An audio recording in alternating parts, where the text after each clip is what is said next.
అయోధ్యలో రాములవారి ఆలయ ప్రతిష్ఠ కార్యక్రమం నేపథ్యంలో ఇవాళ ఢిల్లీలో అమిత్ షా నేతృత్వంలో కీలక భేటీ జరగనుంది. బీజేపీ జాతీయ అధ్యక్షుడు జేపీ నడ్డాతో పాటు పార్టీ ఆఫీస్ బేరర్లు సమావేశానికి అటెండ్ కానున్నారు.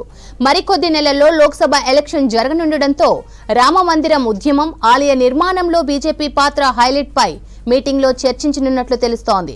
అటు బూత్ లెవెల్లో కార్యక్రమాలు, కొత్త ఓటర్లకు మరింత చేరువ విషయంపై భేటీలో డిస్కస్ చేస్తారని పార్టీ వర్గాల సమాచారం. అయోధ్యలో రాములవారి ఆలయ ప్రతిష్ఠ కార్యక్రమం నేపథ్యంలో ఇవాళ ఢిల్లీలో అమిత్ షా నేతృత్వంలో కీలక భేటీ జరగనుంది. బీజేపీ జాతీయ అధ్యక్షుడు జేపీ నడ్డాతో పాటు పార్టీ ఆఫీస్ బేరర్ల సమావేశానికి అటెండ్ కానున్నారు. ఇక మరికొద్ది నెలల్లో లోక్సభ ఎలక్షన్ జరగనుండటంతో రామ మందిర ఉద్యమం, ఆలయ నిర్మాణంలో బీజేపీ పాత్ర హైలైట్ పై మీటింగ్లో చర్చించనున్నట్లు తెలుస్తోంది. అటు బూత్ లెవెల్లో కార్యక్రమాలు, కొత్త ఓటర్లకు మరింత చేరువ విషయంపై భేటీలో డిస్కస్ చేస్తారని పార్టీ వర్గాల సమాచారం. దీనికి సంబంధించిన పూర్తి డీటెయిల్స్ మదార్ అందిస్తారు. మదార్, ఈ మీటింగ్ లో ఎలాంటి అంశాలపై డిస్కస్ చేయనున్నారు? అయోధ్యలో రాములవారి ఆలయ ప్రతిష్ఠ కార్యక్రమం నేపథ్యంలో ఇవాళ ఢిల్లీలో అమిత్ షా నేతృత్వంలో కీలక భేటీ జరగనుంది. బీజేపీ జాతీయ అధ్యక్షుడు జేపీ నడ్డాతో పాటు పార్టీ ఆఫీస్ బేరర్లు ఈ సమావేశానికి అటెండ్ కానున్నారు. మరికొద్ది నెలల్లో లోక్సభ ఎలక్షన్ జరగనుండటంతో రామ మందిర ఉద్యమం, ఆలయ నిర్మాణంలో బీజేపీ పాత్ర హైలైట్ పై ఈ మీటింగ్ లో చర్చించనున్నట్లు తెలుస్తోంది. అటు బూత్ లెవెల్లో కార్యక్రమాలు, కొత్త ఓటర్లకు మరింత చేరువ విషయంపై భేటీలో డిస్కస్ చేస్తారని పార్టీ వర్గాల సమాచారం. ఇక దీనికి సంబంధించిన పూర్తి డీటెయిల్స్ మదార్ అందిస్తారు. మదార్, ఈ మీటింగ్ లో ఎలాంటి అంశాలపై డిస్కషన్ జరగనుంది?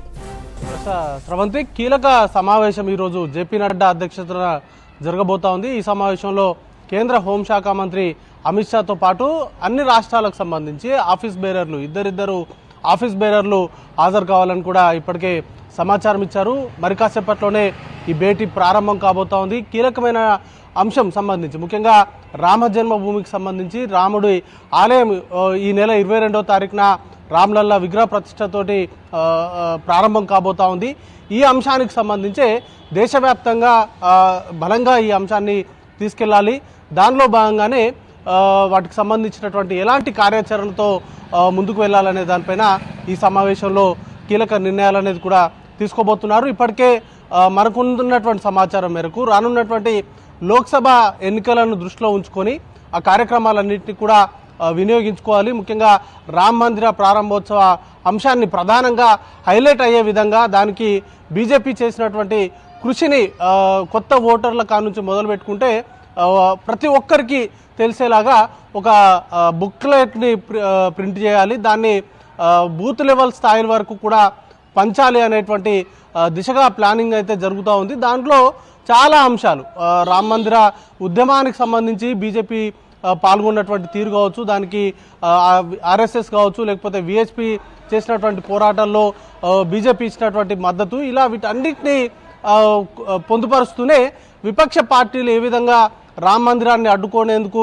ప్రయత్నం చేశాయి, సుప్రీంకోర్టులో ఏ విధంగా పోరాడాయి, వీటన్నిటి అంశాలను కూడా ప్రజల ముందుకు తీసుకురావాలని కూడా బీజేపీ పార్టీ భావిస్తూ ఉంది. ముఖ్యంగా లోక్సభ ఎన్నికలు టార్గెట్గా పెట్టుకున్నాయి. మూడోసారి అధికారంలోకి రావాలి, అది కూడా ఆల్మోస్ట్ ఒక 400 సీట్లను ఎక్స్పెక్ట్ చేస్తూ ఉన్నారు. 400 పైచీలకు సీట్లు గెలవాలని టార్గెట్గా పెట్టుకున్నారు. దానిలో భాగంగానే కొత్త ఓటర్ల నుంచి మొదలు పెట్టుకుంటే ఓటర్లు అందరికీ కూడా బూత్ లెవెల్లో ప్రతి ఒక్కరిని కలిసి రామ మందిర ఉద్యమానికి సంబంధించి బీజేపీ చేసినటువంటి ప్రయత్నాలన్నింటినీ కూడా వివరించాలని కూడా భావిస్తూ ఉంది. దానికి సంబంధించే ఈరోజు కొన్ని నిర్ణయాలు అయితే తీసుకునేటువంటి అవకాశం ఉంది. ఇప్పటికే మొన్న ప్రధాని అయోధ్య టూర్ సందర్భంగా 22వ తారీఖున దేశవ్యాప్తంగా ఎలాంటి కార్యక్రమం చేయాలో ఆయన ఇప్పటికీ ఒక పిలుపునిచ్చారు.